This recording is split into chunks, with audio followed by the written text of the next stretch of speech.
lá, galera. Vamos começar aqui a nossa rodada de número 5.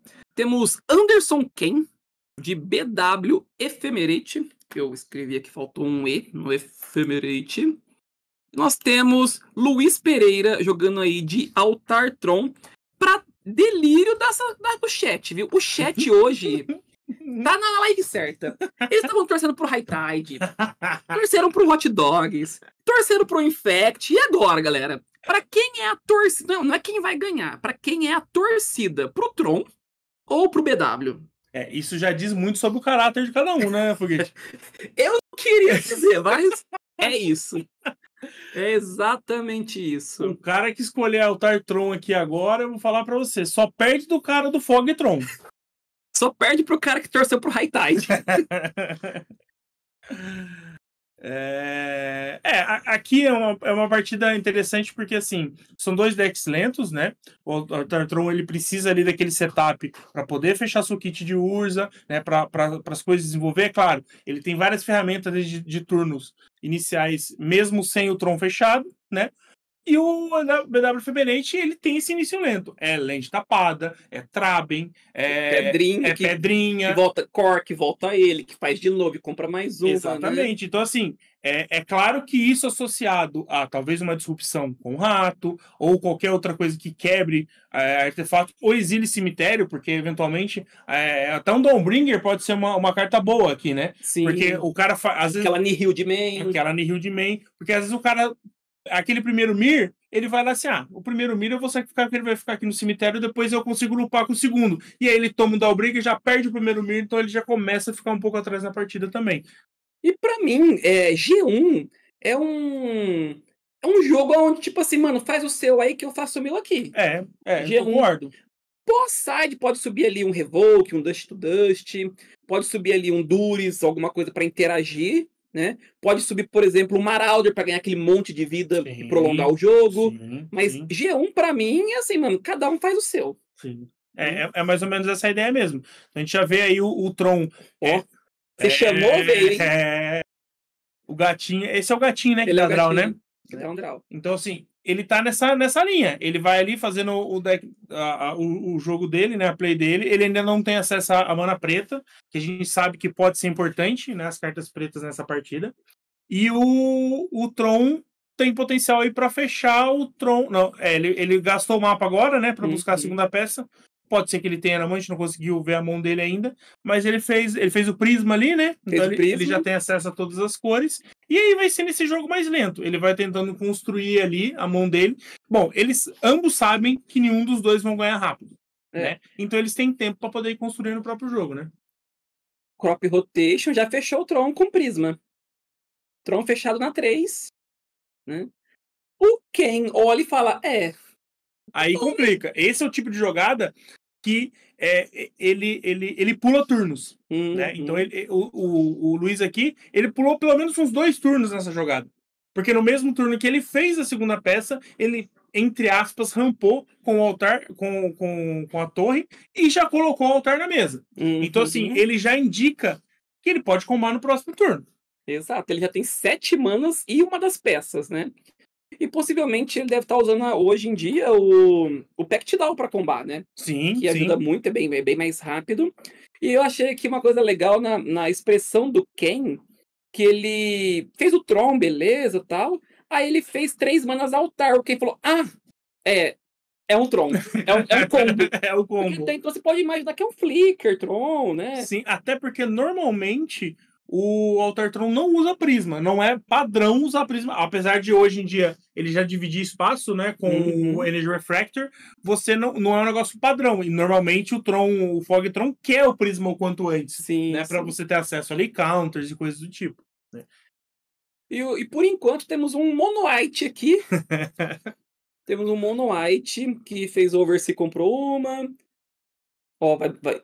E o pior ou melhor, depende do seu ponto de vista, é que esse Altar Tron, ele compra muito, ele busca muito o jogo, né? Prisma compra uma carta, o Refrator compra uma carta, o Candy Trail, você olha uma Olha, duas, desculpa, e pode comprar uma terceira se você pôr as duas pro fundo. Então ele busca muito o jogo, né? Ou seja, quanto mais rápido possível você buscar as suas peças, melhor. Já ganhou vida. Então, e o Candy Trail é sensacional nessa lista, né? Sim. Porque o Scry 2 pro Tron, seja no Fog, seja no Altar, limpar o topo de lentes excessivas, né, que eventualmente vai acontecer, porque normalmente o Tron joga ali com 21, 22 lentes às vezes. O Altar ainda joga um pouquinho menos, mas às vezes você tá pronto para combar. Você precisa encontrar uma peça ou pelo menos algo que te ganhe tempo, né, ou que faça uma busca específica, né? E aí o Candy Trail vai fazendo esse trabalho, né? Ele consegue dando essa profundidade aí pro deck do Tron, né? E sabe uma coisa legal? É que quando o Candy Trail, você tem que pagar uma pra fazer ele e duas pra estourar ele. Sim. Com a torre, isso custou uma só. Sim. Você viu que ele fez torre e fez tudo a play. E uma carta que o pessoal que falou, o Thiago mandou aqui, né? É que a Traben Charme de main deck no BW pode fazer diferença. Pode. E desculpa, mas eu vi ali quando ele fez o Scry desse último Candy Trail, ele não. Eu falei do Pact Down, não sei se ele tá usando, a gente ainda vai ver, mas ele tá usando o Golem Foundry. Ele tá usando o Foundry ali, tá no combo antigo mesmo. Sim, a versão antiga do combo, provavelmente não deve estar usando o Dom. Normalmente os decks que usam Foundry não usam o Dom, né? O que pro IRL é bem de boa, né? Porque, tipo, mano, é infinito, pronto. Então, é interessante a gente ver agora com algumas cartas que potencializaram alguns combos, né? Que elas são melhores no IRL do que no MOL, por exemplo, né? Sim. Você tem você não tem clique para fazer, né? Então você fala assim, formou o loop, acabou, e é isso vou aí. fazer 1000 vezes aqui, vai lá. Já chegou. E aqui, mano, se o BW não tiver uns 18 Dust to Dust no side, eu não sei, não. Complica. E agora a gente entra num cenário que, assim, o Tron agora não precisa nem combar. Não. Porque ele vai ficar fazendo golem, e aí como é que o BW vai conseguir lidar com essa quantidade de golem, né? E ele é 3/3, o que, tipo assim, a gente tá vendo pela lista, pelo menos as cartas que estão ali. Não, pro Terreno, achei que era outro Foundry. Pelo menos as cartas que ele tem ali, 2 gatinhos, e o Overseer, ele não vai dar conta, ninguém, ele né? ele não vai ganhar com aquilo ali e não vai segurar os golems, né? Então o Altar consegue pressionar também o plano de jogo e o Mir entrou em campo. Ele tá 1 Mir de combate. 1 Mir de combate. A partir de agora, ou o Anderson ali passa com uma Traben Charme aberta, né? Compra algo para interagir com isso, ou já era. E a gente entra no cenário agora, porque o Luiz com certeza não tem o Mir, né? Senão ele teria ganhado agora, porque ele tem mana disponível para poder fazer o combo. E o Anderson não tinha, ele tinha uma mana branca desvirada só. Então, assim, a gente entra num cenário que o Anderson vai ficar pressionado para poder ter respostas para o combo, e o Luiz vai conseguir jogar em cima dessa pressão porque ele não precisa combar mais. Só a possibilidade do combo existir já é o suficiente para atrapalhar o plano de jogo do Anderson, né? Sim, o BW veio muito lento. Aí ele tem a mana preta ali, sim. É que essas manas, né? Enganou a gente. Enganou. E matar o Mir é algo muito irrelevante, mano. Sim. Não precisa.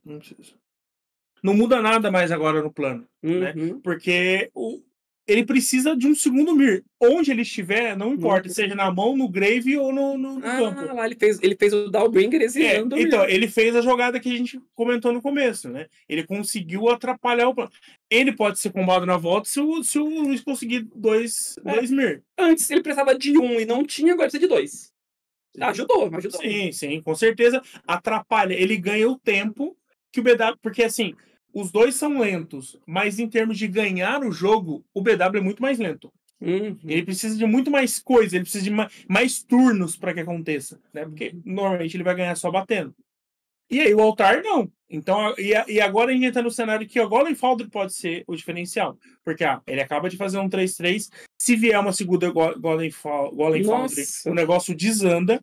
Aí, assim, além de bloquear, ele agride. Exatamente. E além disso, ele vai começar a fazer um monte de pedrinha.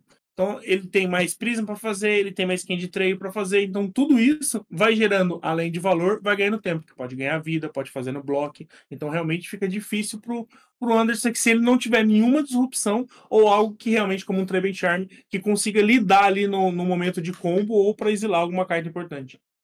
Vamos ver o que o Tron traz, porque o Anderson tá bem, vamos dizer assim, bem atrasado no jogo, né? Sim. Ele não tem poder na mesa, porque ele só bate 2 War, né? Não compensa bater pra cima do 3/3. Ele não põe pressão, então o Tron vai jogando, mano. Ele tá tranquilo, tem tempo. Ele sabe que ele não vai tomar um Dust aí de main deck, né? Dificilmente ele vai tomar alguma coisa assim. O próprio Dawnbringer já é algo que não é padrão mais, né? Não são todas as listas de decks de Ephemerate ou que tem essa base branca que estão utilizando, porque o Mono-Red, que era o grande vilão, né? Já não ganha tão mais rápido, né? Então você não precisa. E aí veio o segundo Mir. Então a gente já vê que o jogo teria acabado se não fosse aquela play que a gente comentou. Né? Mas mesmo assim, o Luiz o Anderson tá full tap. E o Luiz ainda tem draws pra fazer, tem mana disponível pra poder fazer alguma coisa, né? Tá dando flashback do cemitério? De draw? É do Eviscerator, né? Não, ele. É isso mesmo, no Mir. Ok. Compra 2, pega o. E o Mir, quando vai morrendo, vai pegando o Candy Trail, né? A play que a gente falou. E ele já fez esse Candy Trail umas 8 vezes. O mesmo Candy Trail já jogou muito essa partida. Achou. Acabou. Aí agora complicou, porque ele faz o segundo Mir, tem o Tron, tem o altar e consegue. Cava demais, né? Então aí a gente vê o cenário onde, mesmo teoricamente a melhor jogada que o Anderson poderia fazer com a lista dele, foi feita e realmente não adiantou nada. Exatamente. Ele agora ele tem que pós-side, talvez, para as manas, já que ele joga de BW, ele pode ter ali Duris, né? Algum tipo de descarte. E o Anderson, ele não conseguiu, as cartas que ele jogou, não deve ser um BW muito Blade. Não. Né? Mas assim, mais forçado em fazer rato com Glint Hawk, com Core. Sim. Ele né? tá com mais cara que usa o Okiba, ele tem mais cara que usa, talvez até o Policy Sentinels. Eu acho que eu vi na mão dele. O Policy Sentinels e Da a dianteira. Exato. E a dianteira. Né? Então, assim, tem mais uma cara dessa. Porque, assim, hoje, com esses decks muito de Crisálida e tudo mais, esse tipo de deck consegue dar vantagem de cartas, passar por cima, ter sempre uma criatura para bloquear, né? Ter sempre uma ameaça ali para poder fazer. Então, assim. E sem contar o tanto que o Ephemerate ajuda nessa brincadeira, exatamente, como você falou, jogada com o rato, né? Com o Familiar, atrapalha demais o oponente ali, 3 cartas e tal. O que é isso? É terreno? Chainer? Não é Chainer. Acho que é Chainer. Mas essa carta é bem ruim. Acho que tá tirando do main, na real, né? Acho que tá tirando no main. Homem of the Dead, são cartas. Ela tá tirando, vai tirar os core, pelo jeito. A Chainer é muito larga. Nossa, você usou 3? Nossa. Ou faz parte do side? Acho que o side começa ali, ó. É que a gente fica pensando assim, o Chainer hoje, ele volta a ser, não vou dizer excepcional, mas ele já não é tão ruim quanto era no ano passado. É que com Extract Confession, o Chainer não precisa. Então, é que o que eu tô pensando assim, a ideia do Chainer é os jogos longos. Talvez 3 cópias seja muito, talvez uma cópia ali para você eventualmente usar um flashback. Porque com os jogos se estendendo, ele é ok. O problema para mim é porque, por exemplo, o deck tem utilizado aquele sacrifício de MH3, que é o 2 mana, 2/1, e o cara tem que sacrificar uma não ficha. Exato. Exatamente por causa da Crisálida. O Chainer com a Crisálida é morto. Né? O Anderson, ele separou bastante carta, mas ele tá naquela play que eu acho muito legal, mano, que é um belo de um bait. Ele meio que juntou todas o side com deck, tudo, e tá tirando um pouco de carta. Aí o oponente fala, mano, quantas ele subiu contra mim? Agora eu não sei, porque às vezes normalmente, né, você separar. Eu separei essas 3, coloquei as 3. Então o oponente olha e fala assim, contra mim ele tem 3 cartas. Provavelmente é um Durez. 3 Durez. 3 Durez contra mim. Agora ali ele juntou as 15, deu uma embaralhada e tirou 15. E agora? E agora? Quantas ele tem de verdade contra mim? O Accursed Marauder, é esse mesmo, Thiago. É o de MH3 aí, que realmente o fato dele poder não sacrificar, o cara tem que sacrificar uma carta que não seja uma ficha, muda bastante, porque eu comentei todas as tokens de Prole, né? De Prole Eldrazi. Porque a gente tem no Gru, né? Que tem os outros Eldrazi que também fazem o próprio Rumble, né? Malevolent Sim. Rumble. Então são várias cartas que estão no meta, de decks tier, né? Que fazem tokens que ficam aí, né? Bora lá, vamos de G2. Vamos ver qual vai ser a interação, né? Que é algo que o Anderson acho que não busca muito no jogo dele. Interagir tanto assim, né? Tipo, com a mão do oponente. Não. Pelo menos ele não deu mostras, a gente não viu. Inclusive, acho que Terreno Artefato ele só mostrou um. Ele Então, mostrou, acho que o dualzinho ali preto também, preto e branco. Ele então fez ali. Provavelmente ele deve estar usando o rato, né? Não, se ele tá de BW, e não coisas artefatos, se não tiver o rato, vamos começar de novo, né? Tem algo errado, né? E o Marauder não toma Spell Pierce. Que é melhor que o Edton. Se pensar que ele não toma uma nula, né? Eu acho que assim, não é que o Chainer está bom no meta, ele deixou de ser horrível para ser ruim. Mais ou menos essa é a ideia. Tipo assim, menos pior. Ele saiu de um impossível usar, não vale a pena nenhuma, por talvez em algum deck Tier 2 ele possa fazer sentido. É mais ou menos essa a ideia que eu penso do Chainer, que já foi uma carta staple. Nossa senhora, era cara, inclusive, né? Antes de relançar e tal. Aqui o BW já tá dando um mulligan. Como eu comentei, talvez uma opção pro deck é o Okiba, né? O ratinho que descarta. Ele é sensacional nessa partida. Porque, por exemplo, ele com o Familiar, com o outro rato, então você faz ele num turno bate, dá um Okiba, o cara com 2 cartas descartou 3, e assim, se ele não tiver bloco, ele vai tomar de novo. Que é algo que o Luiz provavelmente não tenha. Olha, nossa, a mão do Anderson tá interessante. Tá tão interessante que ele tem Bojuk e Relíquia, ele colocou o Dawnbringer pro fundo. Pra quê? Já é demais, né?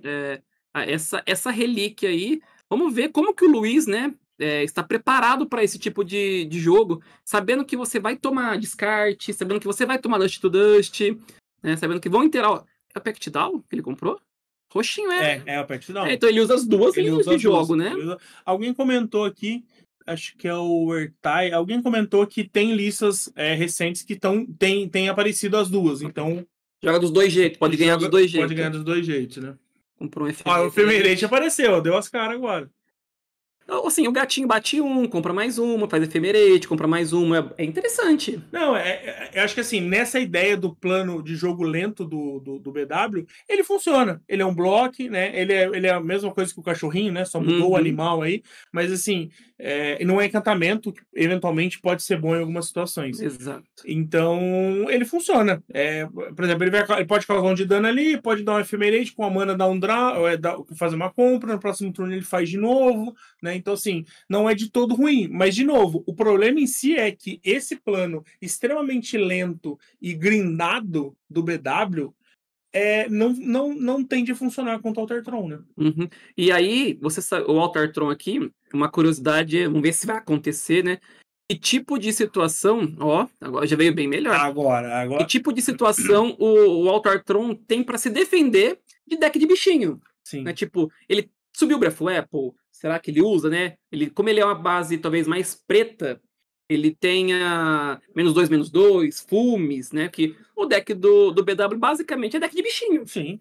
Né? É um deck bem wide nesse sentido.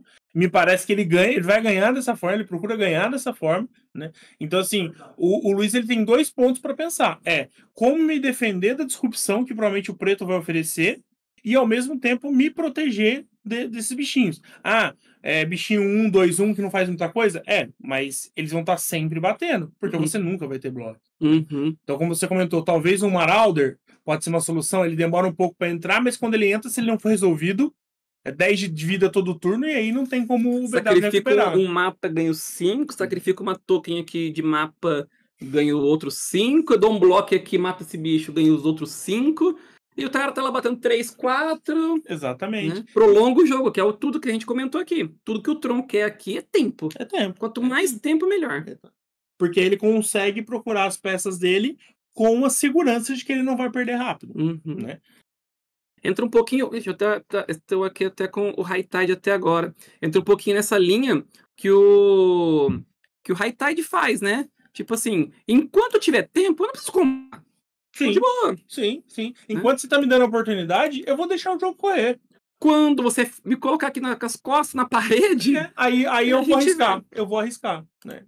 Então, a gente entra num cenário diferente, onde o Tron, ele só tem duas peças iguais, né? Ele só tem duas torres.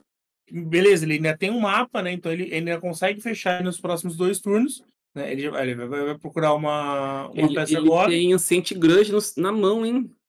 Com o prisma ali, ele consegue destruir uns terrenos, o rato, a própria relíquia não é um problema. Exatamente. Então, assim, esse é um plano do Luiz que pode funcionar muito bem. Porque, assim, o Anderson, o BW ele tende a passar turnos tapados. No geral, ele tende a fazer isso. Sim, ele gosta de jogar tudo que ele pode. Ele precisa utilizar todos os recursos dele. Ainda mais ele sabendo, pô, eu não vou perder no próximo turno.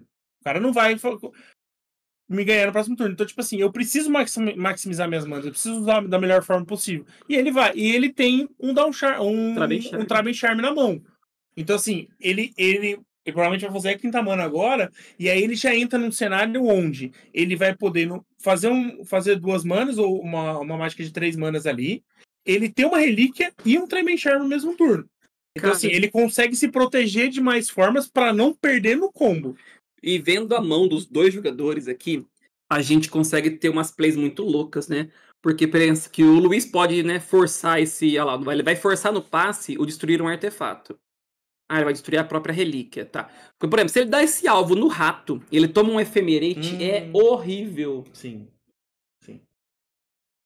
Mas também tem o ponto em que o próprio Anderson poderia responder o Grude com o efemerate no rato, né? Porque o rato pode morrer agora também, né? E aí, tipo assim, você limitaria a quantidade de recursos que o... E fechou do topo, hein? Fechou do topo ou ele tinha... Fechou do topo, Eu acho que ele fechou do topo. Não. Porque podia funcionar assim, e se ele tinha isso na mão? Ele ia ter que ficar com o terreno e ia perder cartas melhores, né? Pact Down. E agora ele mete a boneca aí, Pact Doll. E vai, começa, né? Eu tô tomando. Ele vai começar a tomar 4 voar. E ganha 2, ganha 3. E aí é onde ele começa a equilibrar a balança. Tudo bem, ele já tem 12 de vida, né? Não é um valor tão baixo ali. Ele tá tomando 4 por turno, né? Mas a gente vê na mão do Anderson, vê que ele não tem muita resposta para isso. Ele vai destruir, né? Em resposta ao altar, ele vai tentar matar o Pact Down ali.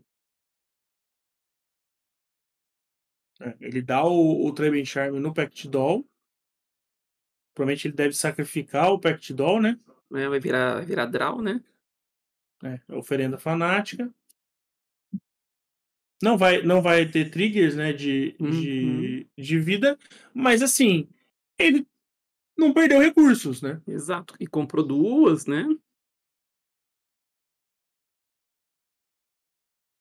E a gente vê um jogo um pouquinho diferente, onde ele não conseguiu lupar tanto Candy Trail, e a qualidade dos draws dele também ainda, né? Ele fez draw pra draw, e ainda não conseguiu evoluir muito no jogo. Eu faria Ephemerate no passe aqui. Eu também aproveitar que ele tá tapado. Tem 3 na mão, agora você só tem uma. Se vira aí, amigão. Vai viver de topo. Eu também acho que era uma boa jogada. Ainda mais que ele controlou a board. Né? Ah, beleza, tô perdendo 2 de dano. Mas assim, será que é realmente esses 2 de dano que vai fazer a diferença? Considerando o dia de hoje, com certeza... Tudo que a gente disser poderá e será usado contra a gente. Será refutado.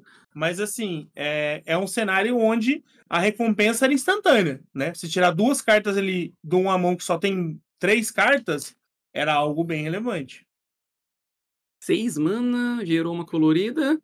Ah lá. O brabo tem nome. O frango entrou. Frango Marauder. E eu posso dizer que o Tron tá comprando muito bem. Esmir Retriever. Eu acho que esse Frango Marauder já estava na mão dele. Era a carta verde que eu tava vendo. Achei que era Crop Rotation e era o Marauder. E cá entre nós, né? É um Tron todo foil bonitão, hein, Não, né? é um Esse Marauder foil vale uns reais. É uma pedrada, hein? É uma pedradinha. Eu tô pra dizer pra você que esse Marauder foil aí vale um top 32, um top 16. Eu acho bem possível. O 32 acho que eu tenho quase certeza. E aí a gente entra no cenário que assim, ele tem o Altar Tron, tem o Mir, então ele já garante ali um loop do Mir.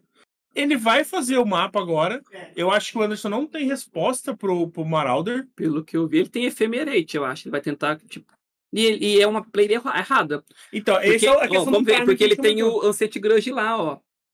O cemitério, esqueceu. Vai tomar o Grude. É, ele esqueceu muito. Tá vendo? Ele não fez na hora certa, que era no passe. E ele tem terreno E um Duris. sentido. É outro Ephemerate. Ah, não, outro Ephemerate. Ok. Ah, que é o Old Frame, ele fica... Mano, se ele tivesse feito tudo isso daí no passe, no upkeep do turno dele do draw do Ephemerate de novo, o Tron teria 0 na mão. 0 na mão. Porque ele faria no upkeep, tipo, draw, você para no draw, descarta. Ele ia descartar 4 cartas. Teria descartado todas. Não teria feito Marauder, não teria feito o Mir, não teria nada. Então, é assim, de novo aquela questão de risco e recompensa, né? Uhum. E aí chega na situação, ó... Olha lá, draw, teria... olha só a play que... O Anderson deveria ter sido ousado. Sim, sim. Né? Porque assim, ele já perdeu o G1, ele sabe como o deck funciona, o Luiz já apresentou peças pra ele e tem poucos recursos na mão. Entendeu? Uhum. Então, assim, e tem um outro ponto. Eu comentei no Candy Trade, ele tem um Candy Trade em campo e ele não estourou. Então, assim, ele já tinha um plano mais ou menos definido do que ele não estava buscando mais nada específico. Ele precisava de tempo para poder colocar aquilo em campo. Ele conseguiu, né? Por causa que o Anderson quis ser muito conservador. Uhum. Vou usar só como resposta. O que não faz o menor E não deu sentido. tempo. Exatamente. E é o que eu falei, tipo assim, ele teve 2 janelas. Naquele passe, Tava todo tapado. e quando o primeiro Grude tava dando alvo na relíquia. Ele podia ter dado as duas Ephemerate ali. Uhum. Porque não ia perder, porque eu tava na pilha ainda o Grude. Então, assim, eu acho que realmente o Anderson aqui, ele caminha para uma derrota exatamente porque ele, num deck conservador, é claro que a ideia é você economizar recursos. Mas, cara, você tá numa partida em que o cara sobrepõe você em termos de recursos e principalmente de mana, que eu acho que é o grande detalhe aqui, que, tipo assim, você não vai conseguir competir. Então você tem que roubar, ter uns atalhos ali pra conseguir pegar o Tron de calça curta. E ainda ganhou 10 de vida. 10 de vida. Se existir um clock, não existe mais, né?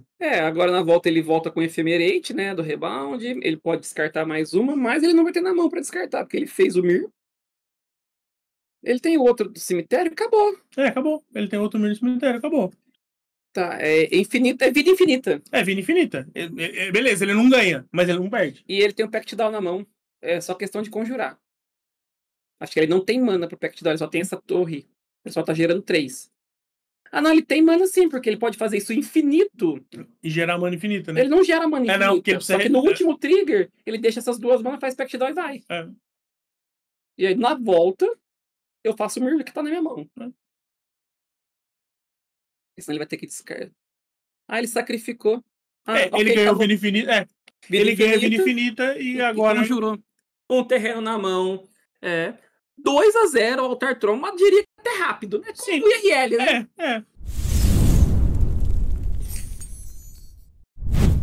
Cara, parabéns aí pela vitória, né? Foi um jogo relativamente tranquilo, né, Luiz? Eu acho que o Tron, ele contra mid-range no geral, ele tem algumas vantagens, né? Antes de perguntar, você já fez outros top 8 em eventos aqui de Tron, que a gente tava discutindo que tem alguém que joga bem de Tron e a gente não tava recordando se era você. Na verdade eu já joguei outros eventos aqui, mas sempre batendo na trave, assim, 9º, 10º, fazendo tipo um 5-2, 5-1. Mas assim, eu tinha parado, eu tinha mudado pro Glee, né? Por causa que não tinha condições de jogar com o Altar no ano passado e no começo do ano. Gente que gosta mais assim da questão da competitividade tem que acabar, às vezes, indo pro melhor caminho, né? Não tem o que fazer. Sim. E aí, com o lançamento do Pet Doll, esses bans que teve, essa mudança no meta, eu achei que ficou um pouco mais tranquilo para quem tem uma certa familiaridade com o deck, né? Para poder... Assim, é um deck que favorece boas escolhas, é difícil de jogar contra, então eu optei por ele, né? E acabei, por enquanto, tá dando certo, né? Vamos ver até o final. 5-0. E quais foram as suas outras partidas, Luiz? Na primeira rodada eu peguei um Boggles, que não queria, mas eu acabei conseguindo nocautar ali com os Foundries, e mesmo sofrendo, né? Consegui administrar ali até combar. Peguei Jund na segunda. Foi uma partida um pouquinho chata, porque tomei Krark e Nihil, tudo no G1 já, então foi mais complicado de contornar. Peguei Mono Blue Terror. E na última rodada agora eu peguei um RG Rank. Antes dessa. Talvez... Eu acho que o Mono Blue Terror pode ser um problema, às vezes, no começo, né? Pelos bounces e pelos counters, né? Que ele apresenta. O Tron, às vezes, pode ter alguns problemas para lidar, né? Como é que foi? Foi de boa a partida, então, ou você achou que... Na verdade, assim, eu abri com uma mão relativamente boa. Nas duas partidas eu consegui fechar o Tron na 3. Então, deu uma certa... Assim, ficou mais fácil o jogo. Ele travou com 2 lands no primeiro jogo e eu acho que ele quis forçar uma Terror, acabou ficando atrasado com os anulos. Eu tinha Mir de backup pro Golem Foundry, então eu joguei baitando ele tinha que resolver, acabou perdendo muito e o deck ele repõe bem, né? Então a gente acaba, assim, no longo prazo é um deck que ele traz uma certa vantagem. E ainda tem aquela janela de você combar qualquer turno, né? Então o cara fica sempre com o pé atrás, né? Até falando agora um pouco mais da partida agora, o G1 eu vejo bem ok, eu acho que tranquilo, talvez seja meio forte, mas o Tron historicamente tem certas vantagens, né, com esses mid-ranges, e acho que aquele começo ali que você conseguiu um crop rotation, né, você fez a segunda peça do Tron, já fez o crop rotation, já fechou o Tron ali, aquele turno foi bem fundamental para aquele G1, né? Sim, deu uma desenvolvida muito grande, eu já consegui rampar cor de land também, então para mim ficou fácil, assim, sinceramente, assim, o G1 ele foi bem mais tranquilo, né? Não tirando o mérito do jogador, mas assim, os decks, eles têm a parte boa, a parte ruim. É uma match que é ruim para ele. No G2 eu já joguei um pouco mais, assim, um pouco mais recuado, por quê? Porque tomar um Dust meio atravessado, então acaba fechando o jogo de uma forma que você não precisa, às vezes, forçar, né? Então dá para você jogar relativamente mais lento, né? Até nesse G1 a gente comentou bastante, né? Você usou várias vezes o mesmo Candy Trail ali, né? Você pegou no Mir e aí trouxe ele de volta, né? O Candy Trail, eu falo que é uma carta, me parece muito boa no Tron, porque esse Squire 2 no Tron é sensacional, porque assim... E principalmente quando você consegue fechar o Tron ali, né? Você tem muita opção. E aí você conseguir dar essa selecionada muda bastante o ritmo de jogo ali, né? Muda porque, às vezes, assim, o que eu vi antes, você perde muita partida por dois draws, né? Assim, às vezes você tá um turno atrás, 2 turnos atrás. E daí, a hora que voltou o Prisma e você ter essa facilidade de você, tô dando jogo 2 para baixo. Eu acho que, se eu não me engano, nesse último jogo, no penúltimo, 1 ou 2 vezes eu joguei 2 ou 3 cartas para baixo. Então, quer dizer, são 3 turnos que, para um baralho que ele joga meio apertado, assim, com a vida, com essas coisas, acaba dando uma diferença absurda, né? Para a questão de cavar o combo, né? Sim. E aí você tem, querendo ou não, é claro que em alguns momentos, quando o jogo se estende, você tem muita opção. Mas esse começo do jogo, você precisa buscar as peças. Você tem limitação de cores, de mana, né? Você tem uma certa limitação do que você pode fazer e aí trabalhar em cima do que o oponente faz, né? No caso do G1, meio que o oponente basicamente nem interagiu com você, né? Ele não fez muita coisa para atrapalhar o seu jogo e aí ele foi combado, né? O que eu vejo, assim, a visão que eu tenho, eu vejo muitas linhas diferentes pro mesmo deck, né, nesse baralho combo. Então tem muita partida que eu tento forçar o mais rápido possível o Golem Foundry, às vezes para ter um bloco ali meio, sabe, assim, pontual, só necessário para você ganhar 1 ou 2 turnos. Então eu acho que você se adaptar muito bem pro deck, pro meta, conhecer os decks, ele faz muita diferença nesse tipo de partida, com esses baralhos. Porque, querendo ou não, é combo, né? Ele é frágil, ele tem a variabilidade dele. Então, eu acho que a partir do momento que você tem essa visão e sabe como se comportar dentro de uma partida, às vezes você pode até forçar umas jogadas assim, para acelerar alguma coisa, mas não tem necessidade. Quando você tem uma bagagem para conhecer isso e poder ir seguindo assim, o tempo do jogo correto, né? Tentar adiantar pelo tempo do jogo certo. Para não... Teve o jogo contra o Boggles, que é uma bad match tipo, absurda. O cara ele fez um bicho violento lá, eu tava com 9, 10 de vida, tinha bloco na mesa, e ele ficou com uma carta na mão. Eu tinha a opção de fazer um pet doll e ganhar 3, 4 de vida no turno, e tinha um Duros, só tinha uma fonte preta. Aí eu peguei e falei assim, não tem por que eu forçar isso, se ele tiver alguma carta, sei lá, eu não pensei em alguma carta específica, né? Eu falei, uma Ancestral Basic, alguma coisa. E eu acabei optando pelo Duros, ele tinha uma carneirada que ganharia o jogo, então, sabe, tipo, pô, sorte, lógico, tem todo fator, mas assim, foi a minha visão ali, naquele momento, que eu falei assim, pô, o que será que poderia... E acabou dando certo, né? Então, às vezes... Tanto você fazer boas escolhas, saber o que esperar ou jogar, às vezes no final você vai sendo recompensado por isso, né? Sim, então... a gente viu nos outros jogos que a gente trouxe aqui na live que essas pequenas decisões, né? Os jogadores que conhecem o próprio deck, mas às vezes em alguns momentos, por exemplo, agora nessa sua partida, teve a hora que você deu o Ancient Grudge para tirar a relíquia, o Anderson ele já tinha 2 Ephemerate. E você tinha 3 cartas na mão. Então o que a gente até comentou aqui, pô, se ele faz os 2 Ephemerates no rato, ele vai tirar 4 cartas, todas as 3 cartas que o Luiz tinha, que foi exatamente as cartas que te fez ganhar. Sim. Que foi o Fang Marauder, acho que o Insight e a primeira cópia do Mir. Então, assim, ele quis jogar conservador num deck, numa matchup que ele precisava ser um pouco mais agressivo, né? Porque jogar para trás, ele vai te dar todo o tempo do mundo para ganhar, né?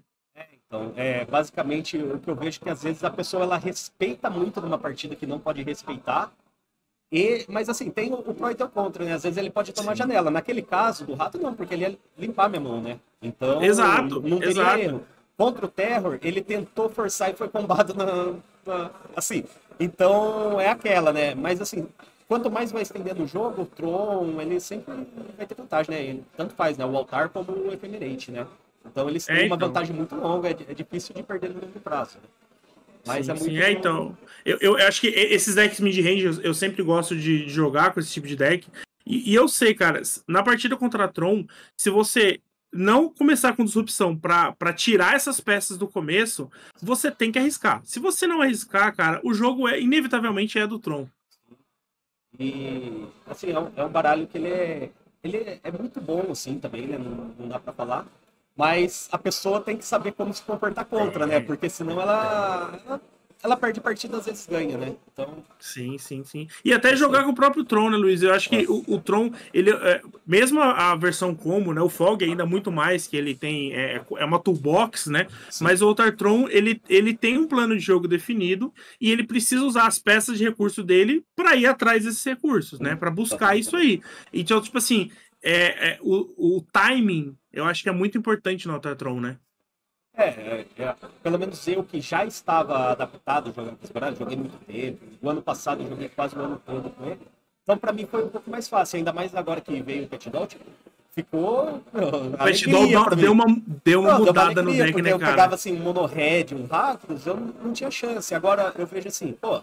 O cara tá jogando ali, às vezes você tá com uns 8 de vida e tal. Você faz o Pet Doll, o cara fica naquela. E aí, vou jogar 2 mágicas nele, vou tentar matar e comprar no top deck e ganhar. O cara vai voltar fazendo 3, 4 artefatos, eu não ganho mais o jogo. Então, assim, ele ampliou muito o leque do baralho, tanto pra você, às vezes, top deckar o combo e ganhar, como pra você sobreviver e ter aquela janela de achar as peças, né?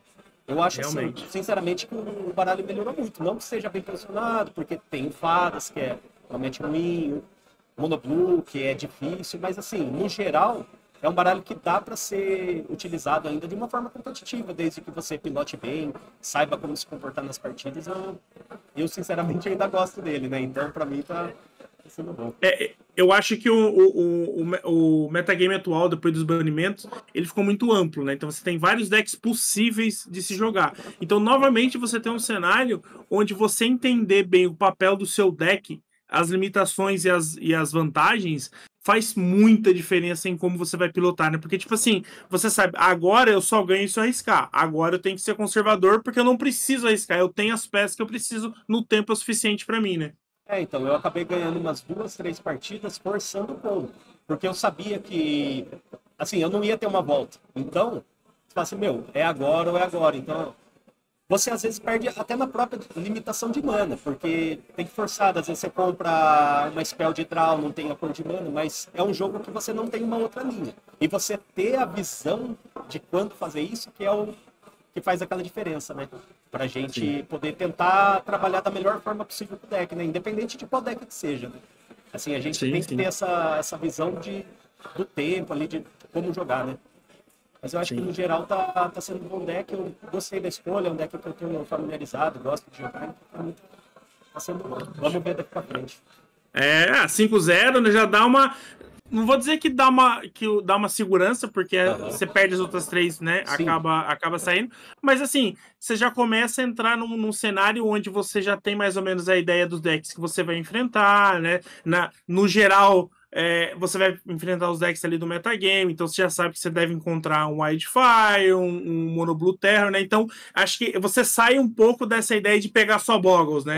Você sai desse mar e já começa a respirar um pouco diferente, né? Sim, com certeza.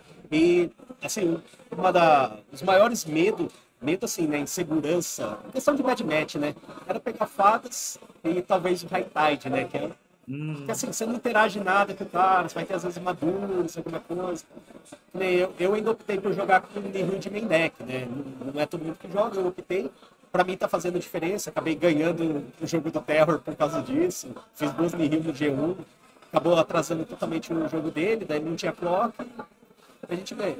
Mas assim, não é uma carta que vai resolver, às vezes, uma partida contra um High Tide.